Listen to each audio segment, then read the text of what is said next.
프랜차이즈가 아니라 할아버지랑 할머니 내외가 운영하는 동네 헌책방에서 아르바이트를 한 적이 있다.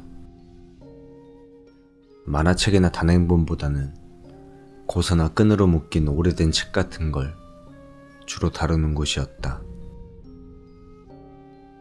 고서를 모으는 사람이나 업계에서 일하는 사람이라면 꽤 자주 경험하는 것 같은데 종종 사온 책을 가게에 와서 세보면 줄어드는 경우가 있다. 할아버지나 할머니가 치매라도 온 거 아니냐고 묻고 싶겠지만 잘못 세는 게 아니라 세는 사람에 따라 권수가 바뀌는 것이다. 예를 들자면 할아버지가 사왔을 때 10권이었는데 할머니가 세면 6권이고 내가 세면 8권이라는 것이다. 눈앞에서 할머니가 세는 거 볼 때는 분명히 6권인데 정작 내가 세면 어째서인지 8권이 있다. 사람의 눈에 따라 보이지 않는 고서가 섞여 들어오는 것이다.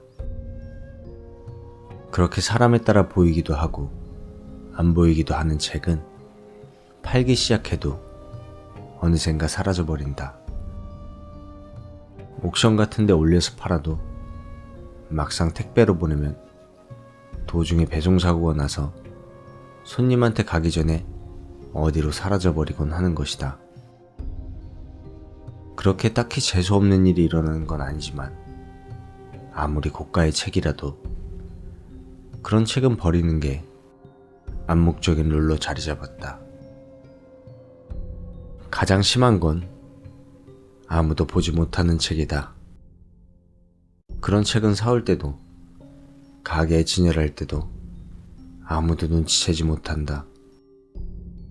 손님이 그 책을 들고 계산대에 왔을 때 가격표가 없는 걸 보고서야 알아차리게 되는 것이다. 그런 경우엔 손님에게 저 원하신다면 팔겠지만 책이 없어질 수도 있습니다 라고 꼭 사전에 주의를 주었다.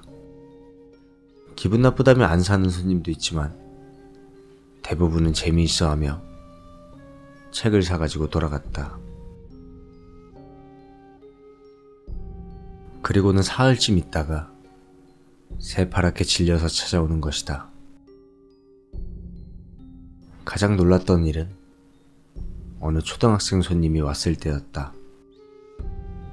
여자아이였는데 혼자 찾아와 이런저런 책을 살피다가 계산대로 오곤 했다.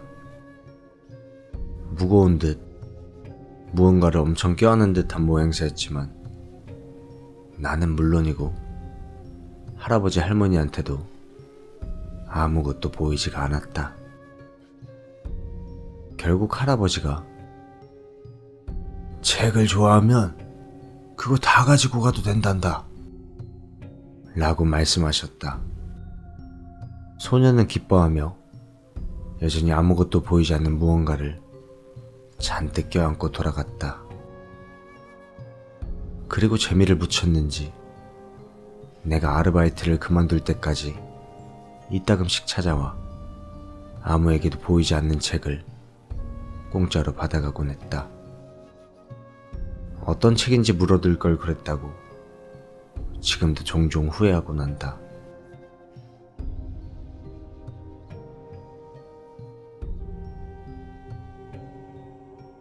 대략 3년 전쯤 이야기다.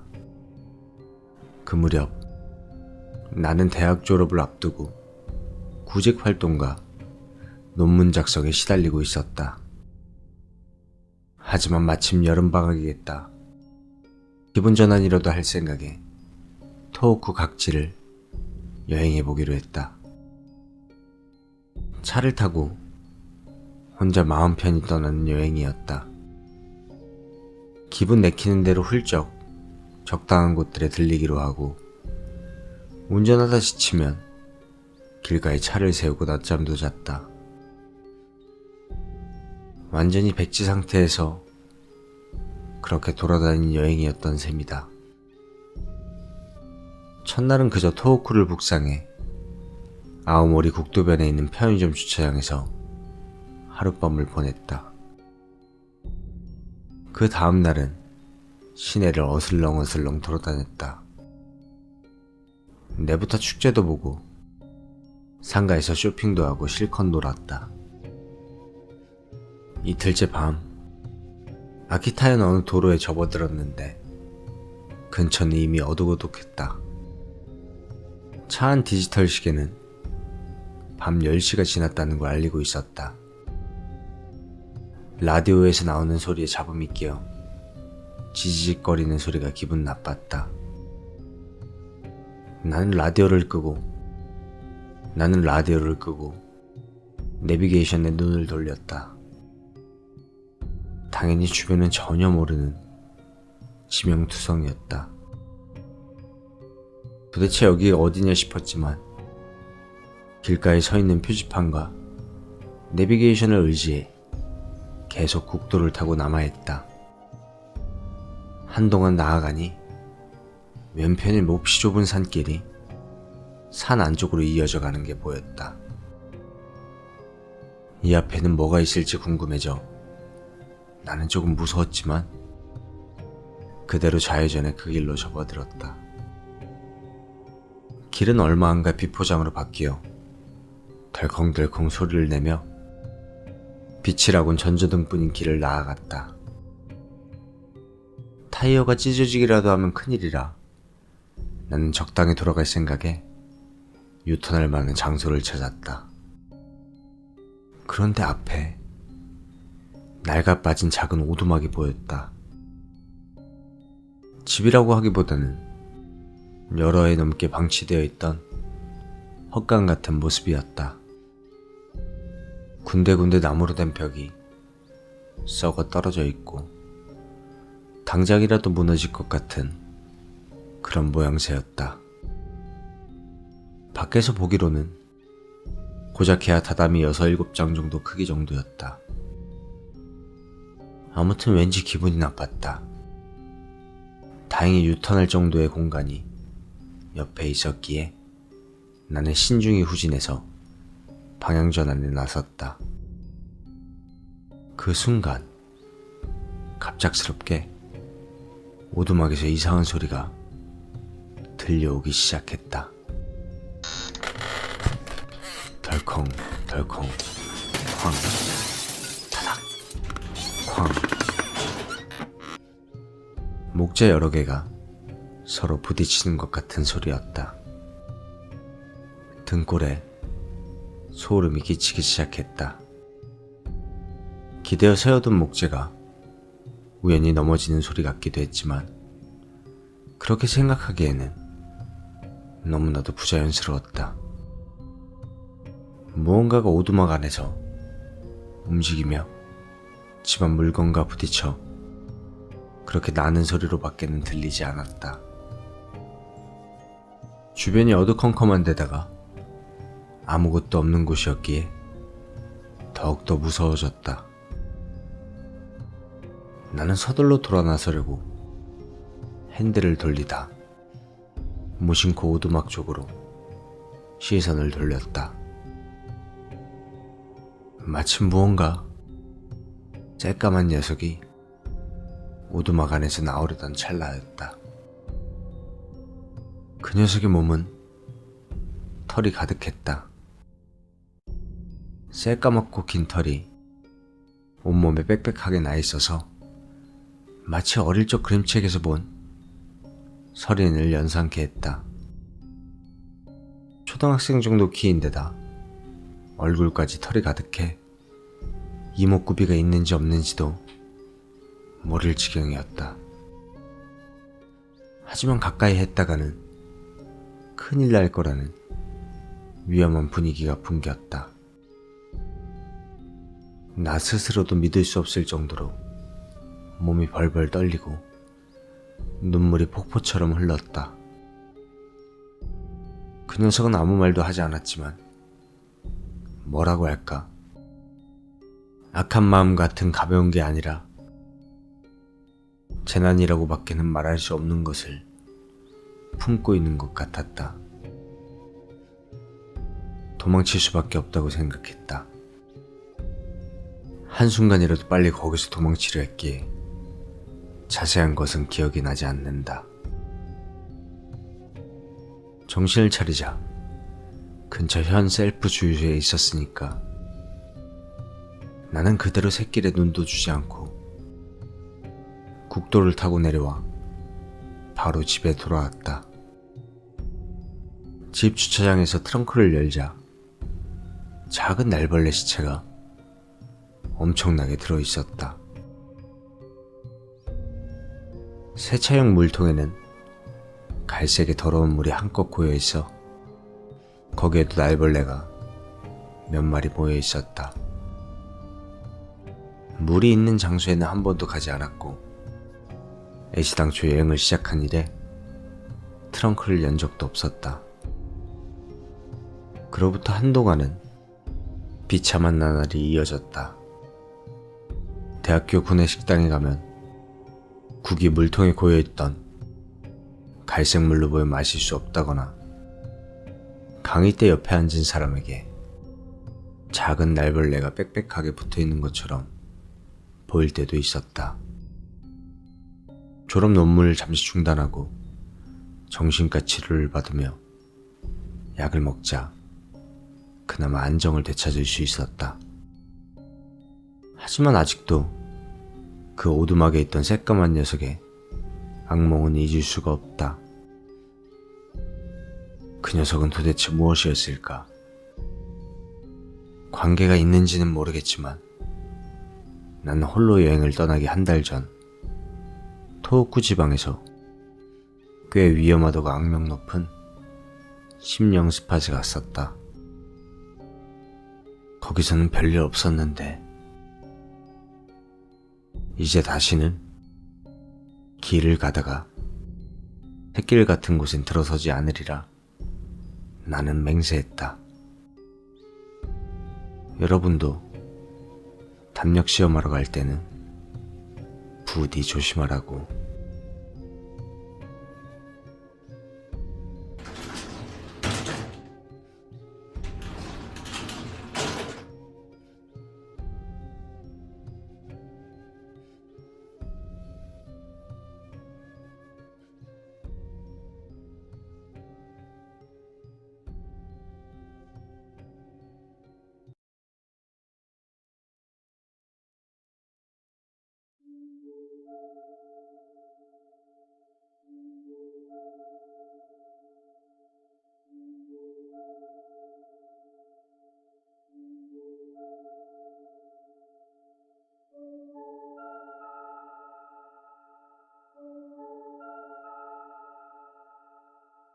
이상하지만 지금도 확실히 떠오르는 기억이다. 초등학교 5학년 때 여름방학이었다.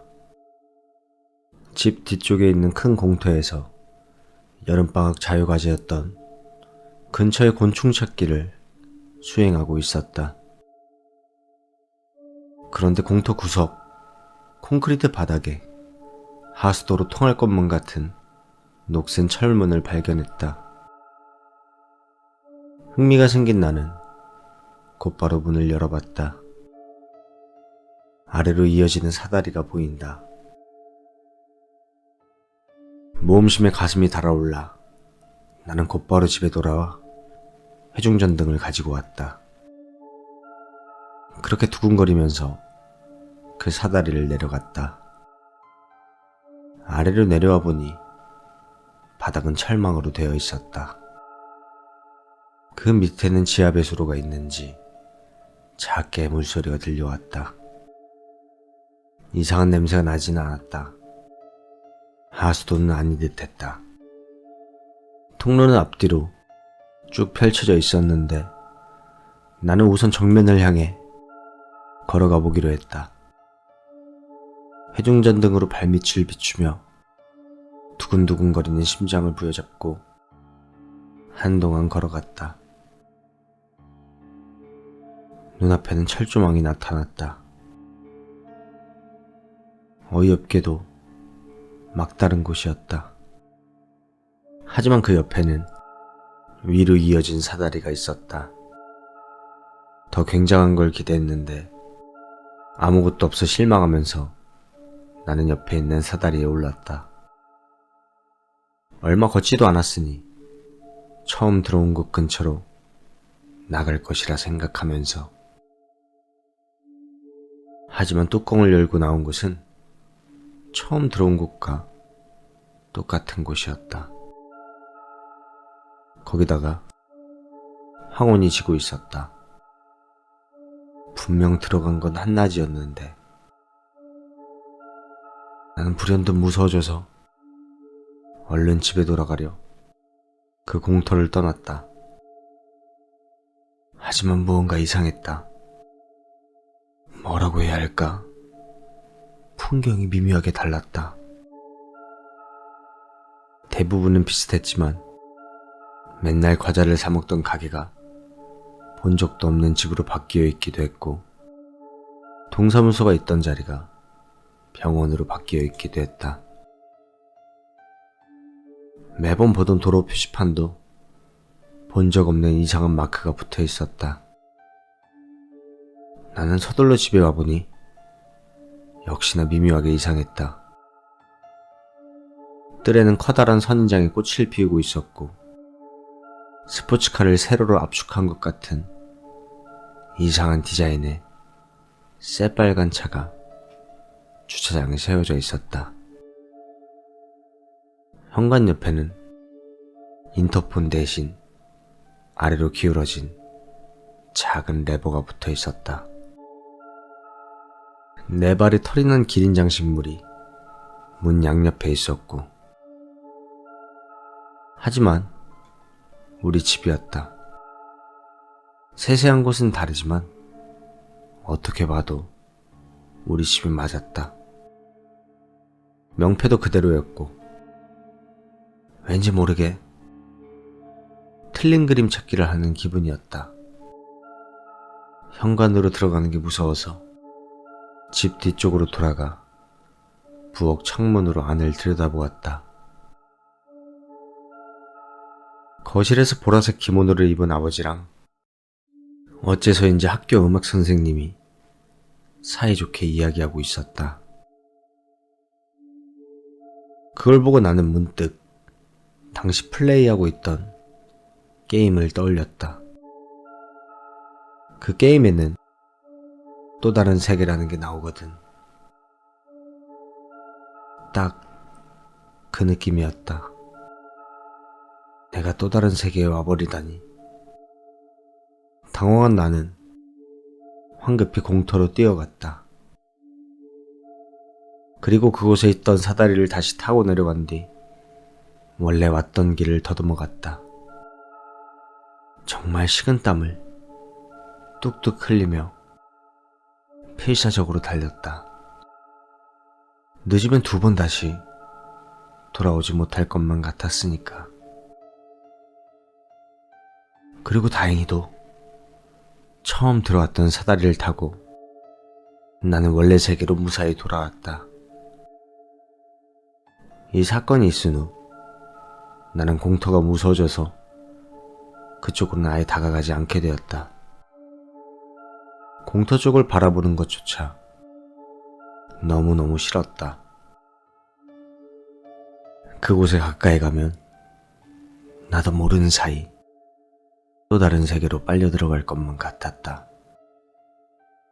그리고 무엇보다 이번에 간다면 영영 돌아오지 못할 것 같았으니까. 그러는 사이 우리 집은 이사를 가게 되었고, 결국 그 또 다른 세계가 무엇이었는지는 영원히 수수께끼로 남았다. 하지만 반년 전 일 때문에 주변을 지나갈 기회가 있어서 슬쩍 살펴본 적이 있었다. 반쯤 주차장처럼 사용되고 있었지만 공터는 아직 거기 있었다. 그 무렵에 공포감이 떠올라서 가까이 가보진 않았지만 아마 그 철문 아직 그 자리에 남아있을 것이다.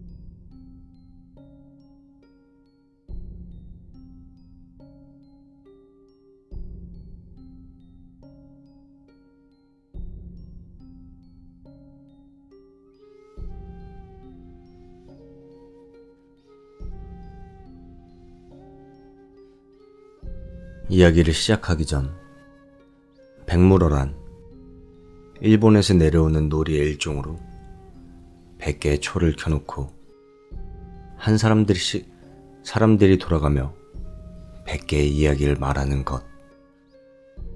이야기가 끝날 때마다 초를 한 개씩 끄며 100번째 이야기가 끝나고 마지막 초가 꺼지는 순간 괴이한 현상이 일어난다는 전설이 있다. 초등학교 3, 4학년 무렵의 일입니다. 백무러를 하자 라고 누군가가 말한 것이 이 사건의 시작이었습니다. 하지만 그렇다고는 해도 혼자 수십 가지의 무서운 이야기를 알고 그 얘기들을 모두 할 수 없었기에 10명이 한 사람당 10개의 이야기를 준비해 오기로 했습니다.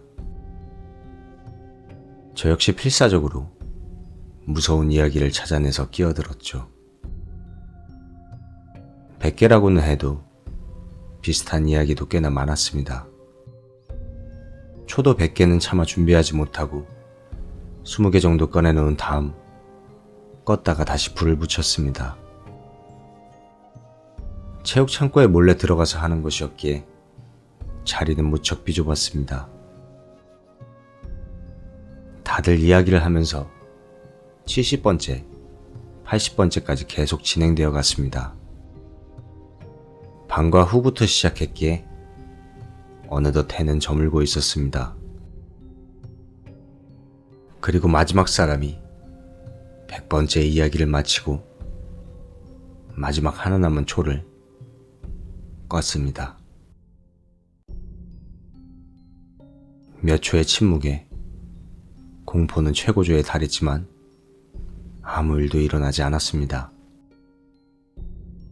누군가가 에이 뭐야 역시 아무것도 없잖아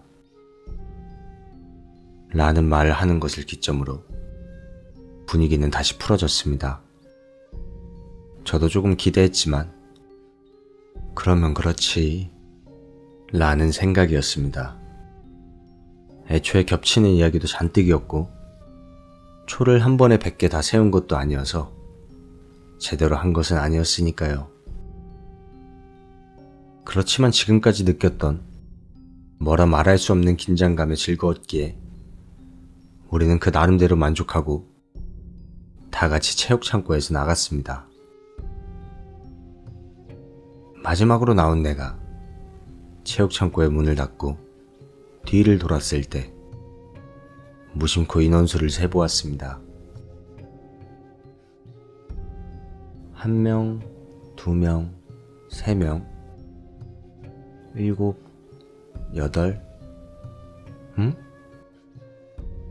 나까지 9명? 모두 걷고 있었기에 처음에는 제가 잘못 센 거라고 그렇게 생각했습니다. 저는 모두를 불러 세웠습니다. 얘들아, 잠깐만. 크게 소리를 질렀던 탓인지 모두 제 쪽을 뒤돌아보고 걸음을 멈췄습니다. 저는 말없이 한 번 더 인원수를 셌습니다. 역시나 9명이었습니다. 이상했습니다. 저기 혹시 누가 먼저 돌아갔어? 맨 앞에 있던 친구가 대답했습니다. 아니, 아직 아무도 안 돌아갔는데? 왜? 저는 솔직히 뭐라고 말해야 할지 몰랐습니다. 한 명이 모자랐기 때문이 아니었습니다. 문제는 그 없어진 한 명이 누구인지를 도저히 모르겠던 것입니다. 저는 대답했습니다. 아니, 우리 처음에 10명에서 시작했잖아. 근데 지금 9명이야. 모두가 인원수를 세기 시작했습니다. 곧 모두의 안색이 눈에 띄게 바뀌었습니다. 그리고 저와 같은 의문에 입을 열었습니다. 저 누가 없어진 거야? 그랬습니다. 확실히 한 명이 사라졌는데 그게 누군지 기억이 나지 않았습니다. 그 자리에 있던 전원이 아무도 기억을 못했습니다. 그리고 누군가가 말했습니다. 야, 오늘은 늦었으니까 우리 일단 돌아가자. 모두 말없이 집으로 돌아갔습니다. 다음 날부터 우리 반에는 아무도 앉지 않는 텅 빈 자리가 하나 생겼습니다. 누군가 있었던 것 같은 생각은 들었지만 선생님을 포함해 누구도 그 존재를 기억할 수 없었습니다. 출석부에도 사라진 사람은 없었습니다. 결국 한 명이 사라진 것인지조차 애매모호해져 버렸습니다.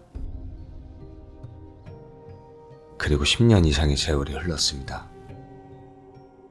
이제 와서는 백무러를 한 것조차 기억에서 사라지려 하고 있습니다.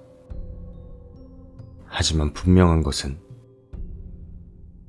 우리가 10명이서 이야기를 시작했었다는 것입니다. 아무도 기억할 수 없었습니다. 아마 앞으로도 떠올려내지 못하겠지만요. 영원히 사라진 그 아이의 존재를.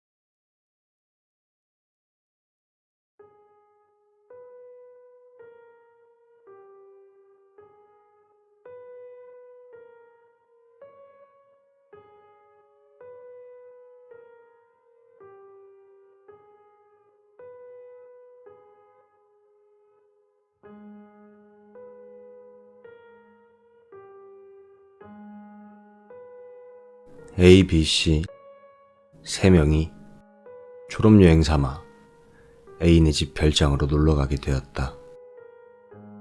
별장에서 돌아가기 전날 3명은 밤늦도록 이야기를 하고 있었다. 그때 갑자기 전화 한 통이 걸려왔다. A의 말에 따르면 낮에 주변에서 여자아이를 만나 별장의 전화번호를 가르쳐줬다는 것이었다. A는 다른 2명에게 조롱당하면서도 전화를 받았다. 당신 쉽죠? 자신이 만났던 여자아이와는 다른 사람 같다고 생각한 A는 저 누구세요? 라고 물었지만 수화기에서는 당신 쉽죠? 라는 말만 반복될 뿐이었다. 기분이 나빠진 A는 전화를 끊었다. 누구냐고 묻는 친구들에게 A는 전화 내용을 설명했다. 아니, 여자 목소리로 계속 당신하고 중간에 안 들리고 뭐 쉽죠? 라고 말하고 있었어. 무슨 테이프를 빨리 감는 것 같이 중간에 막 지지직거려서 중간 내용은 잘 안 들리더라고. 모두 기분이 나빴지만 결국 장난 전화라는 결론을 내리고 말았다.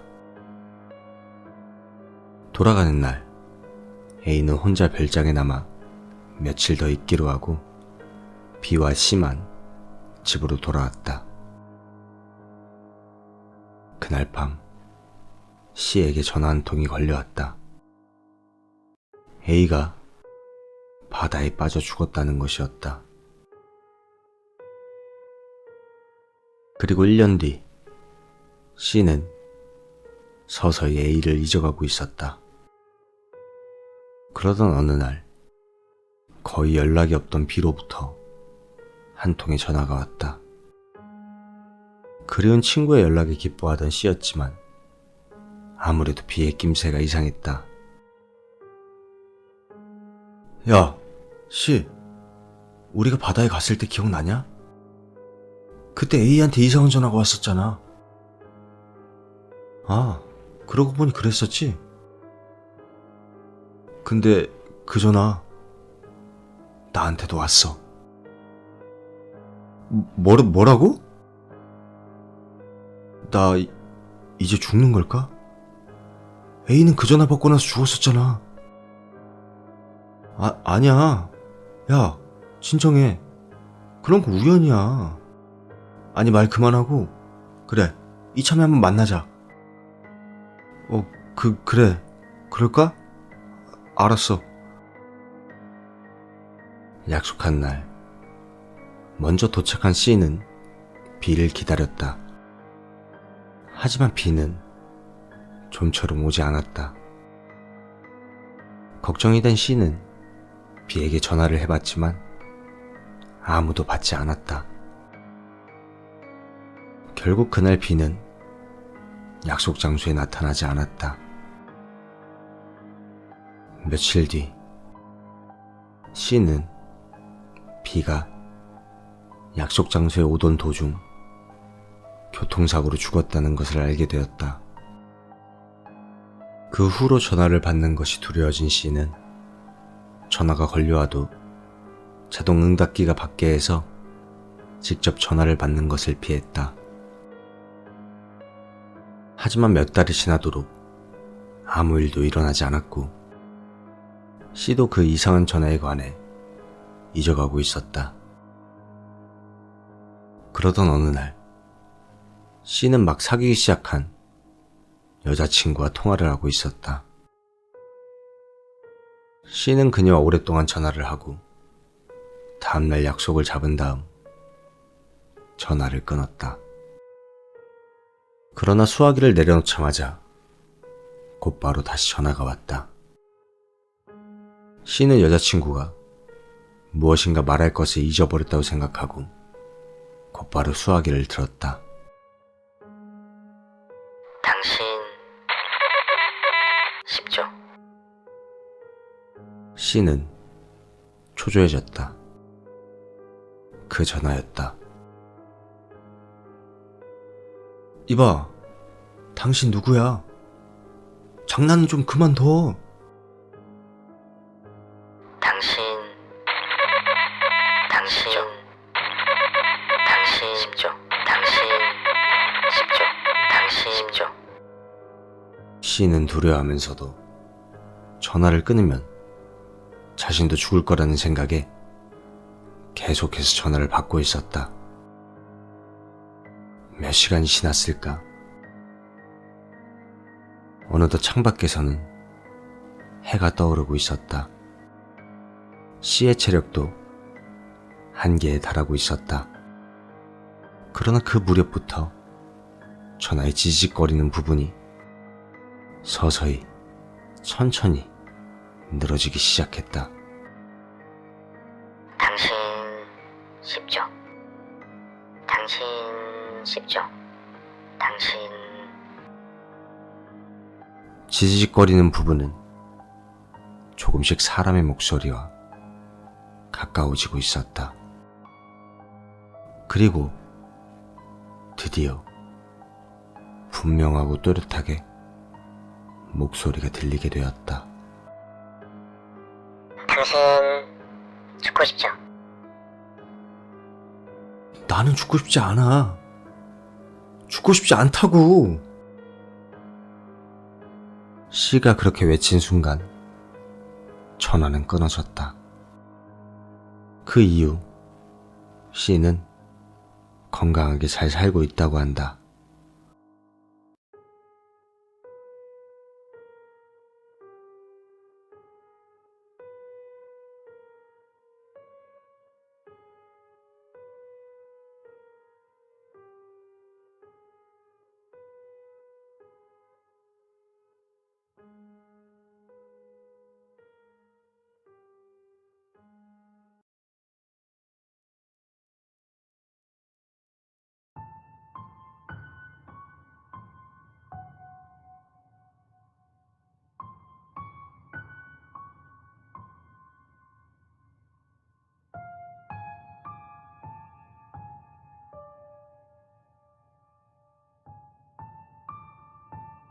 내가 내 5살 무렵의 이야기다. 그 당시 나는 저녁이 되면 산지 얼마 안 된 4발 자전거로 마을을 산책하러 다니곤 했다. 마음에 드는 공원이나 친구네 집 앞을 대충 돌아다니는 20분 정도의 짧은 산책이었다. 코스는 언제나 똑같았다. 그리고 사건은 산책에서 돌아오는 길에 일어났다. 큰 교차로를 지나 조금만 더 가면 우리 집까지 3분 정도 거리에 아주 큰 집 하나가 있었다. 그 집의 차고 앞에 언제나 무엇인가를 찾는 것처럼 아래를 바라보고 있는 여자가 있었다. 닫혀있는 차고의 문 앞에 나는 그 집이 있는 도로 반대편에서 자전거를 타고 집으로 돌아갔기에 얼굴은 잘 안 보였지만 붉은 윗도리에 회색 스커트를 입은 긴 머리의 여자였다. 매일 그리고 항상 그 여자가 차고 앞에 서 있었기 때문에 대체 저기서 뭘 하는 거야? 라고 생각했지만 반대편으로 가보는 것도 귀찮아 단지 그 여자를 바라보며 집으로 돌아갈 뿐이었다. 그리고 어느 날 여느 때처럼 그 집 앞을 지나가는데 차고 앞에 사람들이 잔뜩 모여 있었다. 뭐지? 라고 생각하며 평소보다 더 천천히 자전거를 밟아 그 집 앞을 지나가 돌아왔다. 셔터에 열린 차고 앞에 모인 사람들 중 그 여자는 없었다. 그 이후 그 여자가 보이는 일은 없어졌다. 난 또 셔터가 닫힌 차고를 보며 그 여자는 어디로 갔을까? 라고 생각하며 매일 집으로 돌아갔다. 그리고 궁금해진 나는 어느 날 어머니에게 물었다. 저 엄마, 제가 산책에서 돌아오는 길에 저기 교차로 하나 있잖아요. 거기 커다란 집에 차 놓는 곳에 언제나 여자가 한 명 서 있었는데 그 여자가 없어졌어요. 어디 간 걸까요? 그 순간 어머니의 안색이 갑자기 바뀌었다. 갑자기 나의 양 어깨를 움켜쥐시며 화난 듯한 어조로 나에게 물었다. 너 설마 본 거니? 그 집 앞에서 여자를 본 거야?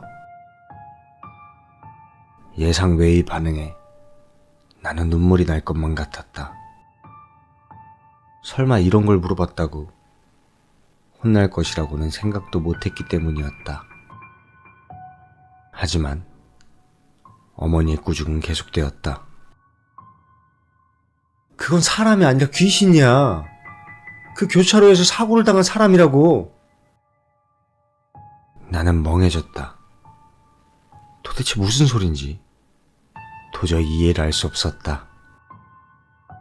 어째서 교차로에서 사고를 당한 사람의 귀신이 한참 떨어진 집의 차고 앞에서 나타나는 것인지 이해가 되지 않았던 것이다. 그 여자는 눈을 찾고 있었던 거야. 오른쪽 눈을.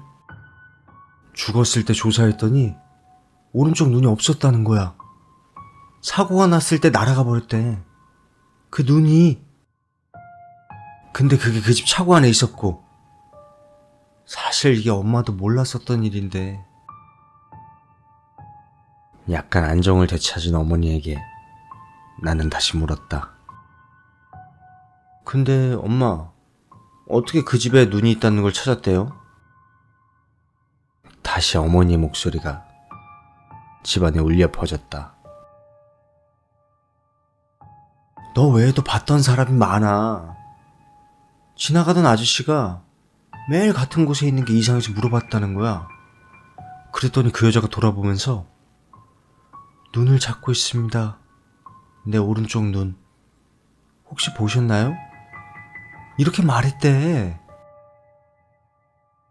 그 이유는 듣지 않아도 알 것 같았다. 뒤돌아본 여자에게 오른쪽 눈이 없었던 것도, 그날을 마지막으로 나는 산책을 나가는 것을 그만두었다.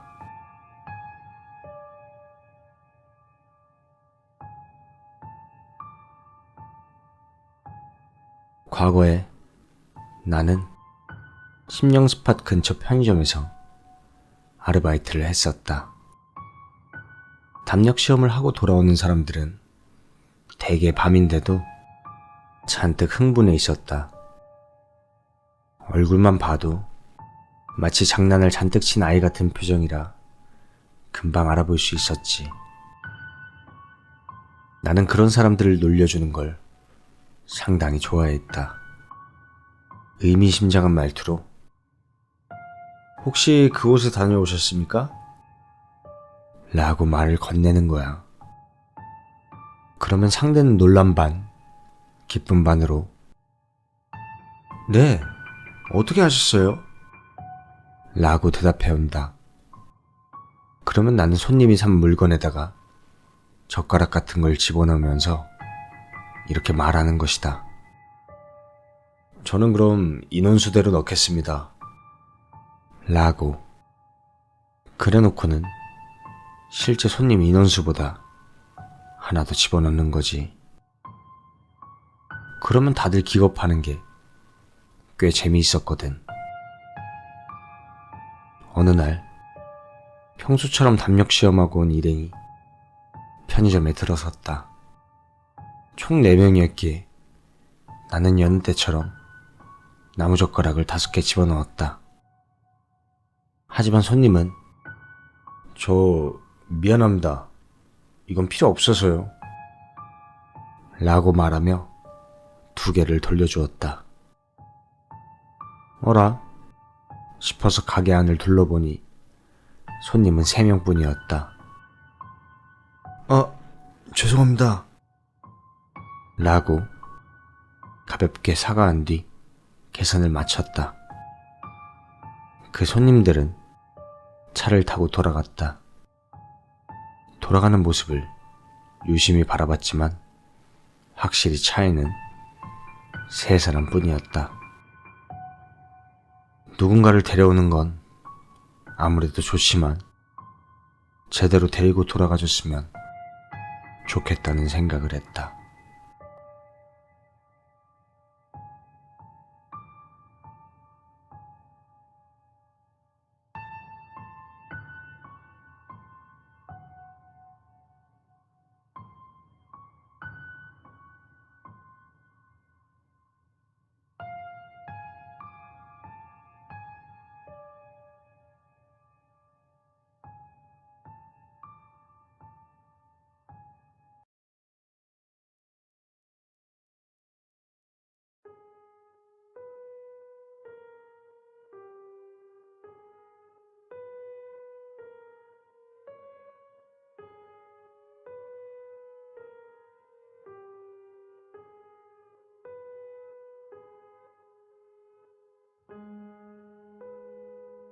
일이 생각보다 조금 늦어 주변은 이미 어두워지고 있었다. 뭐 일이 늦어지면 초과수당이 나오니 상관은 없지만 그렇다고 해도 어두워지기 전에 일을 마치고 싶었다. 그 기분 나쁜 집에 가야 하니까. 그 집은 문 옆에 작은 창이 붙어 있어 그곳으로 우편물을 넣는다. 큰 우편물은 들어가지 않는 데다가 집에서 개를 키우는 건지 우편물을 넣으려 하면 개가 다가온다. 작은 창은 아래쪽이 불투명한 유리라 개가 문을 향해 열심히 달려오는 것이 보인다.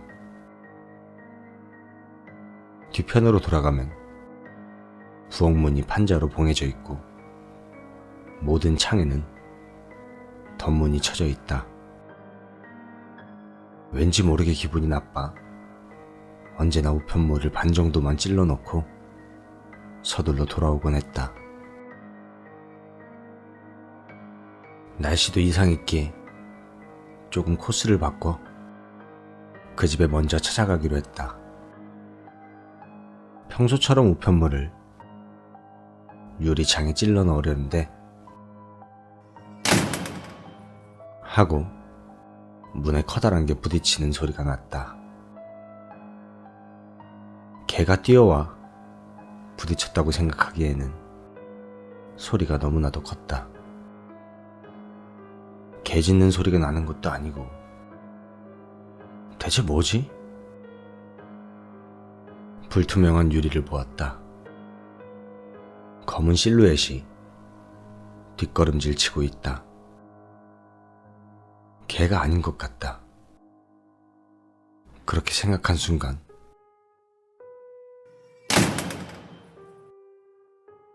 불투명한 유리에 달라붙은 검은 물체. 사람이었다. 머리카락이 긴 여자의 얼굴. 불투명한 유리를 통해서도 알 수 있었다. 나는 황급히 서둘러 그곳을 도망쳤다. 동요하면서도 배달을 전부 끝내고 우체국으로 돌아오는 사이 나는 문득 깨달았다. 그 모습은 여자가 문에 달라붙은 게 아니라 누군가가 여자를 문에 집어던지고 있었다는 것을. 혹시라도 범죄가 아닐까 싶어 나는 우체국으로 돌아와 상사에게 보고했다. 하지만 상사의 대답은 내 예상 밖의 것이었다. 그 집 반년 전에 이사했잖아. 몰랐었나? 하지만 그렇게 되면 내가 배정받고 배달한 3주치 우편물을 모두 잘못 배달한 셈이 된다. 대개 이사 신고가 접수되면 배달구에게 카드로 표기가 되지만 그 집만 빠져있던 것이다.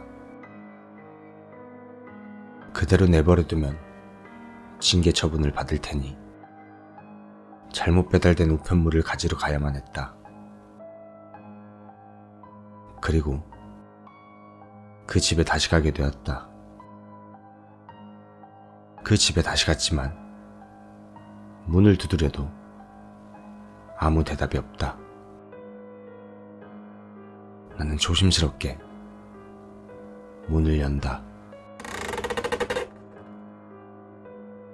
문 틈새로 들여보며 말을 걸었지만 사람은커녕 개 짖는 소리도 나지 않는다. 문 안쪽을 보니 우편물이 잔뜩 떨어져 있다. 그냥 가져가면 혹시라도 무슨 일이 날까 싶어 상사에게 전화를 했다. 그래. 구청에 전화해 볼 테니까 잠깐만 기다려봐. 기다리는 사이 문 틈새로 다시 한번 안을 들여다봤다. 현관에는 어렴풋이 먼지가 쌓여있고 사람이 들어간 흔적은 없다. 그제야 등골이 오싹해졌다. 먼지 위의 발자국도 사람이 끌려간 자취도 개의 발자국조차 없었다. 물론 우편물 위에도.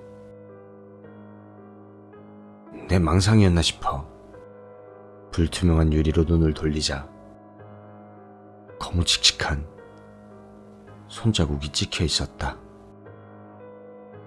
그 손자국에선 피가 뚝뚝 아래로 흘러내린다. 나는 그대로 우편물들을 긁어모아 죽어라 도망쳤다.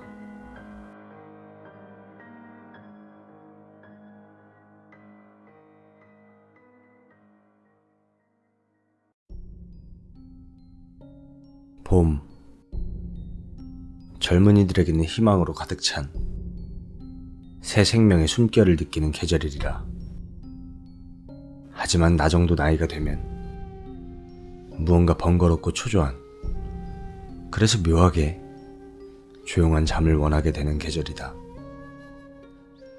한밤중 고양이가 우는 것을 들으며 천장을 올려다보는 때, 혹은 이렇게 툇마을 위에 앉아 벚꽃이 지고 있는 것을 보고 있을 때, 쓸데없이 옛 일들이 떠오르곤 한다. 그러다 보면 자신도 모르는 사이 저편의 공기에 맞춰 숨을 쉬고 있다. 위험하다고 느껴 정신을 차리면 몹시 지쳐있음을 느끼곤 한다. 분명 이름은 토시코였을 것이다. 우리 외갓집은 도쿄 변두리에서 생선 가게를 했었다.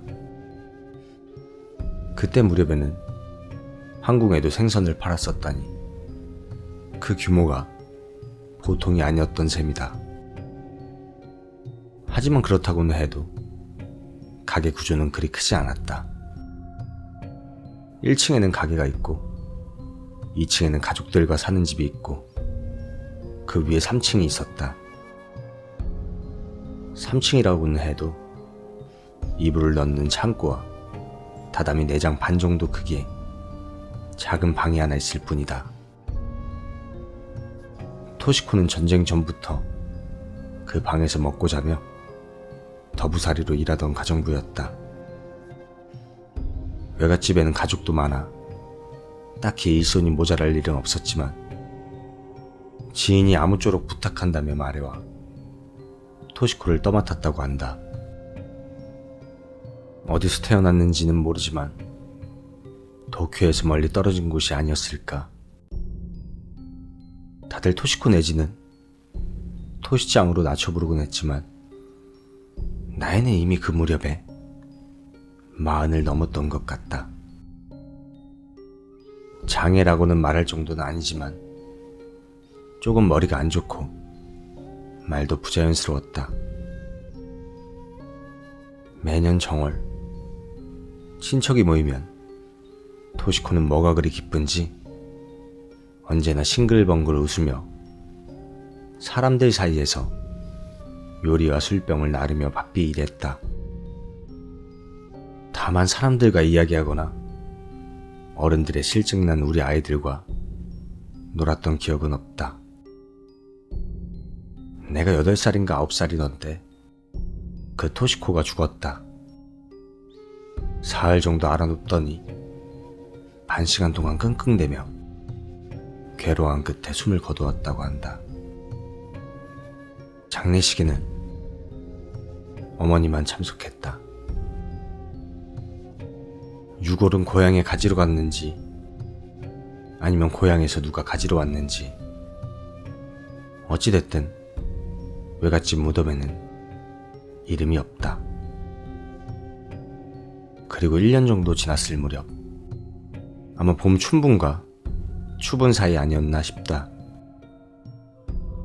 어머니에게 이끌려 외갓집에 갔으니 아마 그럴 것이다. 나는 어머니 곁에 앉아 숙모들에게 떠받들어지며 초밥을 먹고 있었다. 그러던 와중 갑자기 오줌이 마려워져 화장실로 급히 향했다. 화장실은 복도 끝 오른쪽으로 돌면 있었다. 메이지 초기에 지어진 꽤 낡은 집이었기에 복도는 가늘고 어두웠다. 그리고 마루는 황갈색으로 빛나고 있었다. 볼일을 마치고 또 복도 끄트머리까지 오니 정면에 좁고 어두운 계단이 있었다. 그곳은 3층으로 이어지는 계단이었다. 계단이 갑작스레 튀어나왔을 뿐더러 전등도 있는지 없는지 올려다본 위쪽은 어두워서 잘 보이지도 않았다. 그리고 그 계단 중간보다 아주 조금 위에 토시코가 서 있었다. 사람들이 몰렸을 때 보여주던 싱글벙글 웃는 얼굴로 나에게 손짓하고 있었다. 하지만 왜인지 무섭지는 않았다. 하지만 나는 그제껏 3층에 발을 디딘 적이 단 한 번도 없었다. 무언가 올라가면 안 될 것 같은 분위기가 예전부터 감돌고 있었기 때문이다. 호기심이 동했기에 나는 계단의 한쪽 발을 먼저 올렸다. 아니 된다. 그곳에 올라가면 안 돼. 그때 등 뒤에서 진노한 목소리가 들려왔다. 깜짝 놀라 돌아보니 거기에는 증조 외할머니가 서 계셨다. 무척 장수하신 분이라 99살 되시던 해까지 사셨다. 그때는 아마 80살 정도 되셨을 것이다. 남편을 일찍 잃고도 여자 혼자 가게를 크게 키운 다부지면서도 대하기 어려운 분이셨다. 그 증조모가 나를 향해 어서 이리 오련. 하면서 손짓하고 계셨다. 다시 계단을 올려보자 과연 증조 외할머니는 무서웠는지 토시코는 등을 돌리고 천천히 계단 위로 올라가고 있었다. 이윽고 그 모습은 어둠 속으로 녹아들었다. 증조 외할머니는 내 옆 계단 아래까지 오시더니 잔뜩 찌푸린 얼굴로 위를 바라보셨다. 에이고, 그렇게 잘해줬건만. 못된 장난 따위는 하지 말아라. 나중에 숙모에게 들은 이야기에 따르면 외갓집에서 살던 이종 사촌 셋도 전부 다 같은 체험을 했다고 한다. 이상하게도 토시코는 어른이 있으면 나오지 않는다고 한다. 그 3층에는 무엇이 있는지 아직도 나는 모른다. 집은 어느새인가 재건축되어 콘크리트로 된 2세대 주택으로 다시 세워졌다. 지금은 증조 외할머니도 숙모들도 다 저 세상으로 건너가셨고 봄은 이승과 저승의 경계가 조금은 애매해지곤 한다. 그런 일을 생각하다 보면 또 나도 모르게 꾸벅꾸벅 졸게 되는 요즘 세상이다.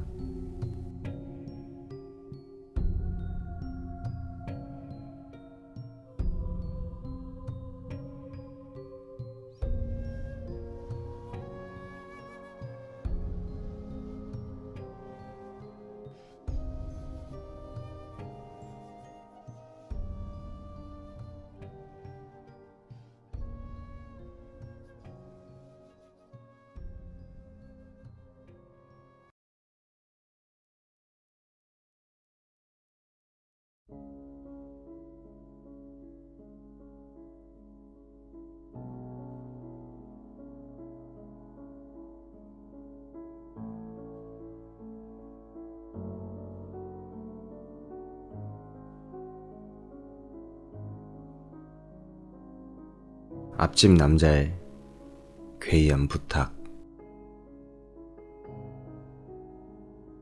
하하, 서로 돕고 사는 거예요. 이웃끼리. 앞집 남자는 그렇게 말하고서 사람 좋아 보이는 웃음을 지어 보였다. 그는 눈썹을 들썩이며 유쾌한 표정까지 덧붙였다. 딱 봐도 나이스하다. 근데 앞집 남자는 지금 이 상황을 이해하고는 있는 걸까? 나는 그에게 현실을 일깨워주고 싶었다. 지금 상황이 어떤 상황인지는 알고 있나요? 내가 어떤 사람인지는? 나는 미간을 찌푸리고 그를 응시했다. 그런 내 시선이 불편했는지 그는 고개를 이리저리 돌리며 대답했다. 그가 검은 옷을 입어서 움직일 때마다 어둠이 들썩거리는 것 같은 묘한 느낌이 들었다. 당신이 어떤 사람인지는 잘 알고 있습니다. 늦은 밤 그런 소리를 내는데 수상하잖아요. 제가 귀가 밝거든요. 좀 기분 나쁘시겠지만 그 몇 번 미행도 했습니다. 저도 한참 고민하다가 말씀드리는 거예요. 이건 그저 서로 돕고 살자는 제안일 뿐입니다. 앞집 남자애 다 안다는 듯 짓거리는 말투에 귀가 꺾여 잠시 머뭇거렸다. 오밤중에 친분도 없는 남자 둘이 어스름한 가로등 불빛에 의지한 채 대화를 나누는 것 자체가 굉장히 꺼림칙했다. 이 남자는 왜 바쁜 와중에 불쑥 나타나 내게 말을 걸고 나를 스토킹하고 대뜸 나를 돕겠다는 걸까? 그쪽이 저를 어떻게 돕겠다는 겁니까? 지금 옮기시는 거 제가 부피를 좀 줄여드릴 수 있어요. 여유가 되면 뒤처리도 도와드리고. 그의 가느다란 손가락이 내 캐리어를 가리켰다. 순간적으로 캐리어를 내 몸 뒤쪽으로 밀어 넣었다. 정말 다 알고 있는 건가? 다시금 물었다. 이 안에 뭐가 들어있는지 알아요? 내 물음에 남자는 기괴한 표정을 지으며 입술을 혀로 훔쳤다. 그리곤 대답했다. 맛있는 거? 그의 해맑은 대답에 나는 내 표정이 일그러지고 있다는 사실을 자각하지 못했다. 그는 내 반응에 신이 났는지 한층 올라간 톤으로 말을 이었다. 그거 시체잖아요, 시체. 저번에 땅에 묻는 것도 봤어요. 그 아까운 걸 왜 썩힙니까? 얼씨구, 시체란다. 젠장, 들켰네. 머리부터 오장육부까지 온몸 구석구석 지끈거렸다. 나름 조심한다고 했는데 들켜버렸다. 온갖 잡생각이 머리에 녹아든다. 앞집 남자를 죽이고 또다시 이사를 해야 하나? 대체 언제부터 한 거지? 증거는? 머릿속이 복잡해졌다. 아쉽게도 지금 내게 있는 흉기는 캐리어에 들어있는 삽이 전부였다. 나는 앞집 남자에게 물었다. 저 혹시 당신도 살인을 합니까? 아니요. 저는 그런 끔찍한 짓은 못해요. 저는 그저 모든 고기를 즐길 뿐입니다. 앞집 남자의 황당한 대답에 캐리어 손잡이를 놓칠 뻔했다. 그는 이야기를 하며 침을 꿀꺽 삼켰다. 네? 정말 대단하지 않나요? 안 그래도 인육을 구하기 힘든 상황이었는데 근처 이웃에 살인마가 있다니. 실로 엄청난 인연 아닙니까? 살인자 앞집에 식인종,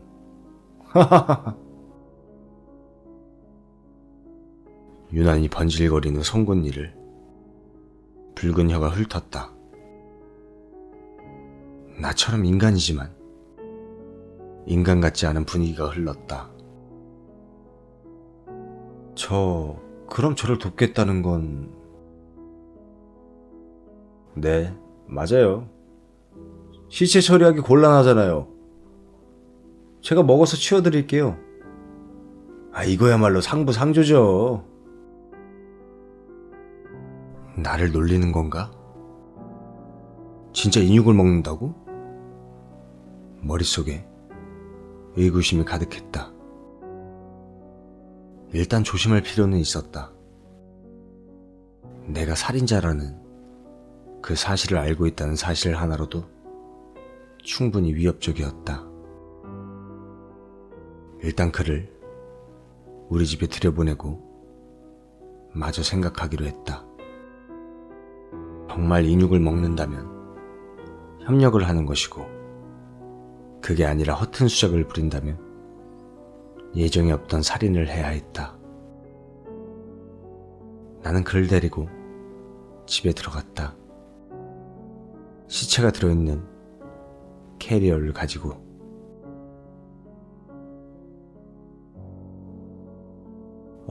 저는 여기 앉아 있을게요. 그는 다짜고짜 거실에 자리를 잡고 앉았다. 이거 안 드실 거예요? 나는 그를 향해 물었다. 밝은 곳에서 보니 그는 굉장히 말라 있었다. 퀭한 두 눈에 볼살이 없어 얼굴이 홀쭉하고 날카로워 보이는 인상이었다. 내 물음에 그는 입이 찢어지도록 크게 하품을 한 번 하고는 대답하기 시작했다. 아까 말씀드렸잖아요. 저는 토막내고 그런 거 못해요. 그냥 먹기만 할게요. 그리고 제가 보기에는 이래도 상당히 대식가니까 푸짐하게 주세요. 2인분 같은 1인분. 그 시답잖은 농담에 피식 웃음이 나왔다. 나는 화장실로 들어가 캐리어를 열었다.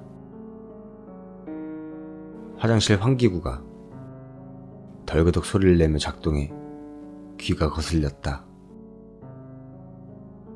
나는 고무장갑을 끼고 톱칼을 쥐었다. 그 상태로 멍하니 한참을 고민했다. 그러다가 마음속으로 결정을 내리고 찬란했던 팔다리를 더욱 작은 사이즈로 토막냈다. 번거로운 일이지만 그래야만 했다. 그리고 피를 씻어내고 대충 플라스틱 그릇에 담아 그에게 건넸다.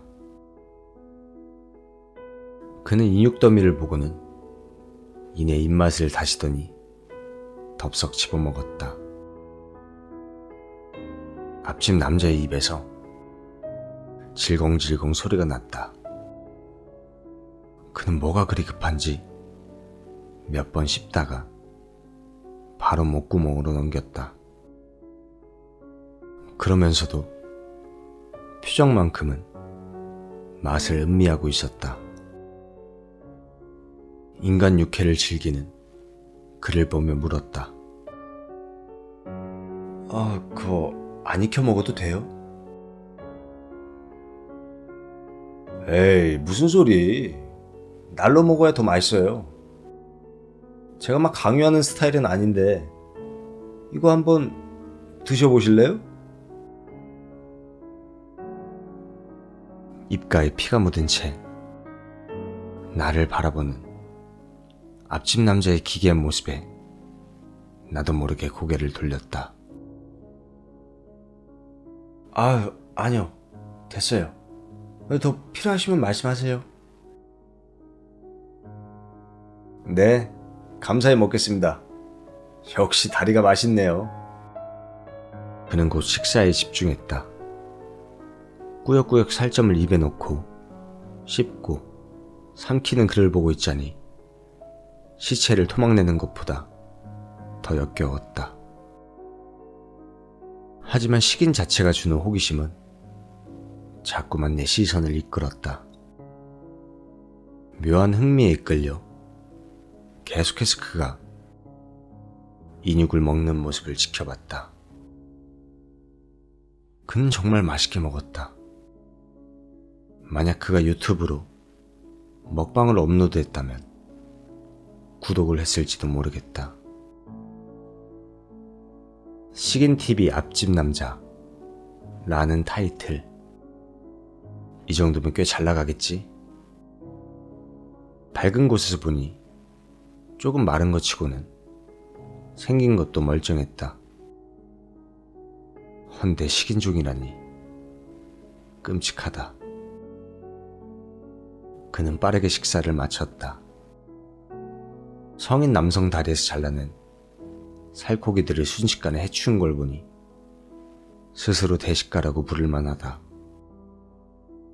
그의 앞에는 핏물이 고인 빈 그릇과 뼈 조각이 전부였다. 그는 매우 만족스러운 표정이었다. 저 혹시 그것도 병인가요? 나는 식사를 마친 그에게 물었다. 단순한 호기심에서 나온 질문이었다. 에? 뭐가요? 이거 사람 고기 먹는 거요? 이건 취향이죠. 조금 나쁜 취향. 뭐 그럼 그쪽은 병인가요? 사람 죽이는 거. 그가 내게 물었다.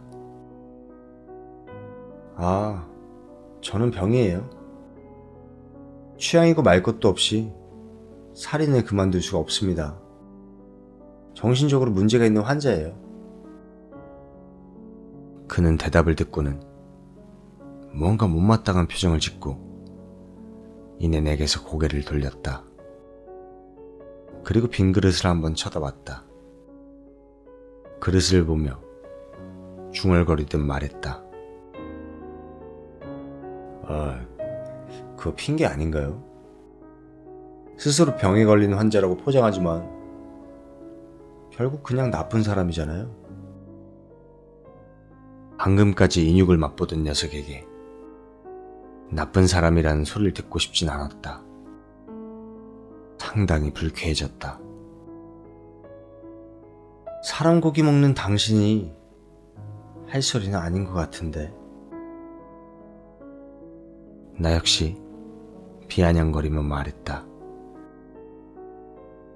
그러자 그는 나를 힐끔 쳐다봤다. 네, 뭐 그건 그렇네요. 그래도 난 당신한테 고마워요. 다른 모두에게 나쁜 사람이라고 불리겠지만 어쨌든 당장 내 줄임배를 채워준 좋은 사람이니까요. 뭐 앞으로도 서로 도우면서 합시다. 뭐 식사 끝났으니까 이제 가볼게요. 아무튼 잘 먹고 갑니다. 그는 내게 좋은 사람이라고 말해줬다. 그러고는 잠시 스트레칭을 하더니 천천히 미끄러지듯 내 앞을 지나 현관으로 향했다. 나는 그를 따라 나가 문을 열어줬다. 그리고 문 밖으로 나가는 그의 뒤를 보며 천천히 입을 열었다. 저기요. 고기 더 남았어요.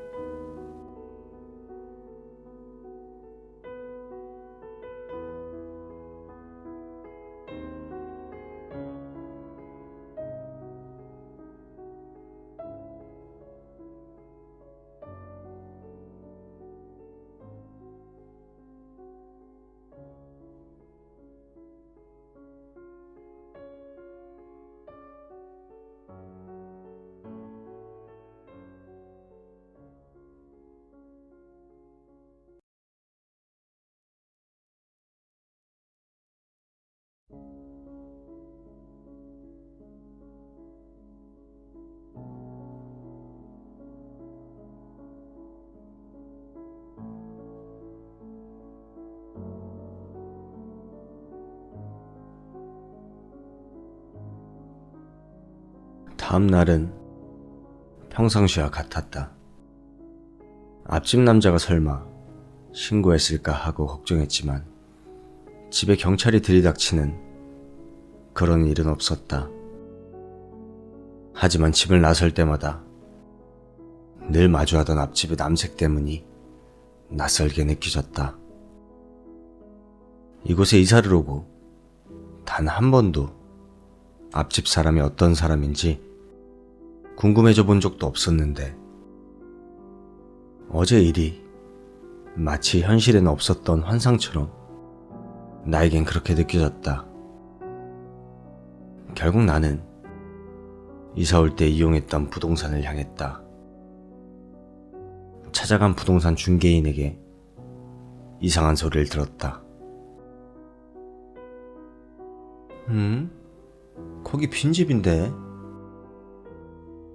중개인 아줌마는 황당하다는 표정으로 나를 바라봤다. 네?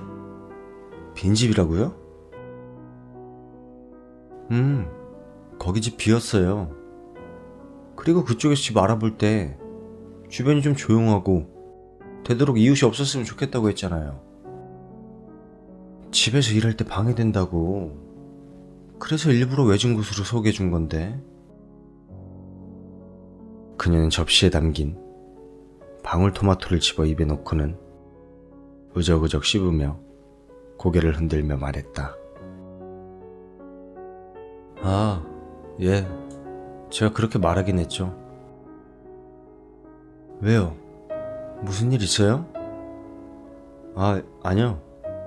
그냥 밤에 무슨 소리가 나서. 나는 대충 둘러댔고 그런 내 말에 그녀는 고개를 갸우뚱했다. 그럴 리가 없는데.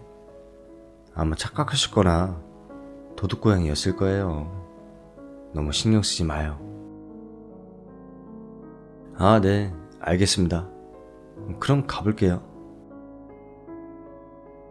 나는 서둘러 나왔다. 아무도 살지 않는 곳이라니. 그럼 어제 그 앞집 남자는 대체 뭐지? 집으로 돌아오며 다시 마주한 앞집. 노크를 하려다가 멈췄다. 좌우를 살피고는 회색 벽을 바라봤다. 벽은 그다지 높지 않았다. 나는 힘껏 뛰어올라 벽을 손으로 짚어 턱걸이를 했다. 앞집의 마당이 시야에 들어왔다. 팔이 바들바들 떨려왔지만 궁금증을 참을 수가 없었다. 최대한 빨리 앞집 마당을 눈으로 훑었다. 마당에는 관리가 안 돼서 말라 죽은 화분들과 개조심이라고 쓰여있는 팻말이 꽂힌 채 비어있는 개집이 덩그러니 놓여 있었다. 그리고 그 주변에는 누군가 몰래 버린 쓰레기가 엄청나게 많은 상태로 악취가 올라왔다. 부동산 중개인 말대로 사람이 사는 흔적이 느껴지지 않았다. 여기서 뭐 하세요? 순간 누군가 나를 불러서 깜짝 놀라 밑으로 떨어졌다. 올려다보니 야쿠르트 아줌마가 나를 경계하는 눈빛으로 바라보고 있었다. 아, 예. 다른 게 아니라 제가 요 앞집에 사는데 여기서 맨날 무슨 소리가 나는 것 같아서. 나는 우리 집을 가리키며 말했다. 역시나 대충 둘러대고 상황을 무마하려 했다. 여기 빈집인데. 네, 여기 빈집 같아요. 근데 뭐 여기로 이사 오신 거예요? 그녀는 상당히 걱정스러운 눈빛으로 말했다. 왜요? 그녀는 주변을 두리번 살피고는 조용한 목소리로 몰래 속삭이듯 말했다. 아유, 여기 몇 개월쯤 됐나? 여기 남자 혼자 살고 있었는데 아무도 모르게 사라졌어요. 동네 사람들 말로는 빛이 있어서 도망쳤다고도 하고, 뭐 멀리 출장 갔다가 사고가 났다는 말도 있긴 한데, 뭐 어쨌든 사람 일은 모르죠. 아무튼 실종된 지 좀 됐어요. 그녀는 그렇게 말하고는 내리막길을 따라 내려갔다. 나는 멍하니 앞집을 바라봤다. 온갖 생각이 뒤엉켜 정신병이 더 심해질 것 같았다. 두통이 시작됐다. 나는 지끈거리를 머리를 부여잡고 황급히 집으로 들어갔다. 다음 날 밤, 인기척에 밖으로 나가보니 앞집 남자가 밖에 서 있었다. 역시나 검은 옷을 입은 채 어둠 속에 파묻혀 있었다. 행여나 누가 보면 저승사자로 오해할 법했다. 전날 낮에 있었던 일로 나는 경계심을 갖고 있었다. 아무도 살지 않는 앞집에 사는 남자, 실종되었던 앞집 남자는 내 앞에 서 있었다. 저 고기 남았다고 했죠? 그의 기대하는 눈빛에 나는 마지못해 고개를 끄덕였다. 그리고는 집으로 그를 들여보냈다.